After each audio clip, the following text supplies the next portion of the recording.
Hey, my name is Valentine Sorbrado. I'm the founder of Zahara Stream. And my name is Jessica Rowland. I'm the Zahara Stream's North America engagement lead. So we're joining you today to give a big shout out to fair share of women leaders and to discuss feminist leadership. So Jess, my question for you is, what is your definition of feminist leadership? What words and values come to your mind, and how would you define it to folks who don't know what this means? Yeah. I mean, in my mind, feminist leadership is being able to use and acknowledge your power that you have to inhabit and be able to embody that in others to make change. And this comes from a place of compassion, love, and humility. But I'll also ask you, what are some words that come to your mind? Some words that would come to my mind would be collaboration, inclusivity, believing in others, breaking the mold, and rising. All right, Jess, can you give us some examples of what feminist leaderships look like to you? Yeah. So in my mind, it's creating space for everyone to engage. And so examples of that could be, you're in a meeting and you invite everyone to be able to give their feedback or to speak. It's about giving space for everyone, whether it's in your organization or your team, to not only have opportunities internally but externally, to be able to raise their voices and make their contributions. It's also making sure that young people especially feel confident to be able to provide in that space. So whether it's taking 5 or 10 minutes to give them prep time to like how to be effective if you're worried about it, as a manager. And I think the biggest thing that I've learned is the value of feedback. Because I feel like we get in these spaces and a lot of people don't know or haven't been taught how to really give good feedback, especially in review processes. And without that, we can't grow. So I think, putting the time to prepare and work with people to develop their skills. How about you? Well, I would say you've explored so well what feminist leadership looks like, in practice. And I think I would just add that feminist leadership is also about having an open door policy. You talked a lot about feedback. How do we make sure that we allow people to come as they are, and to bring their light to the table so that, the light gets bigger and then we can, overtake the challenges we're facing. So that would be it. All right, Verlaine, question number 2. Why is feminism important to leadership and vice versa in our sector? Well, I believe that feminist leadership is an entry point to, of course, get women, more women at the table.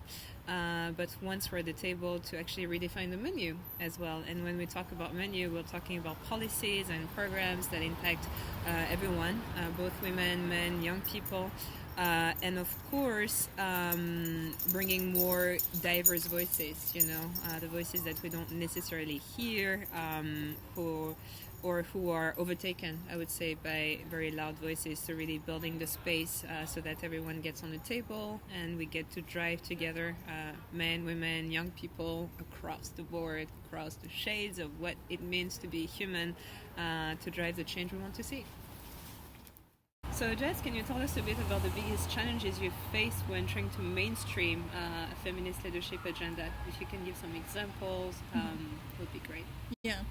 I mean, so to give everyone context, we're based in New York, and Verlaine and I met for the first time after a year, and we were talking about this issue extensively this morning, and what we found is that there's this huge intergenerational pushback that's occurring in all sectors across the board, and we're seeing a change in thinking.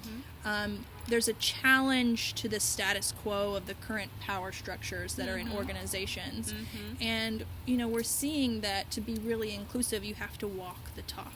You can't say all women and girls, for example, and not be able to talk about the Black Lives Matter movement or LGBTQI. And so I think it's being able to examine the power structures at B to be able to give everybody space and opportunity to be their own leader in their own right. Because if we continue to keep the current structures, we're going to keep the patriarchal cycle going in just a different form. And so I think that it's about questioning the current structure at B and we're seeing that friction between generations at the moment. Absolutely. I just want to stress what you said, Jess, that we're really at a choosing moment, in how we're leading forward and how we are implementing the change we're talking about, the change we want to see. And intergenerational co-leadership is going to be one of the key drivers. And if we're not able to come together across generations, regardless of age, regardless of gender, regardless of sexual orientations, or other, attributes that allow us to define each other, we're not going to be able to move forward. So stressing that point that we are at a very pivotal moment, and our job is to make sure that we are inclusive and moving forward in the right direction. All right, Verlaine. So what have been positive results of feminist leadership? What do they look like? What are some examples that Zahara's Dream is doing?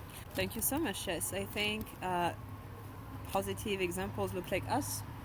I'm saying that without boasting. I think we are the change we've been waiting for, always have been, always will be.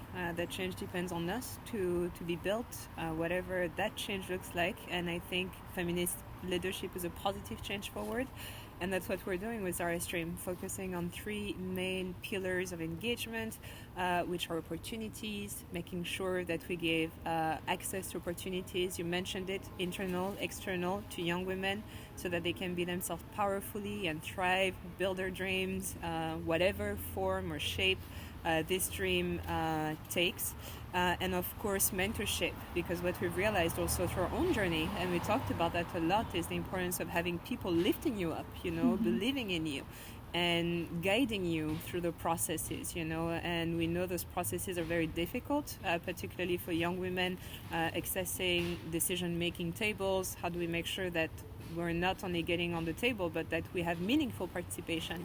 And mentorship plays a key role in that, having sponsors, people who believe in you, who lift you up, your voices and your actions and your dreams.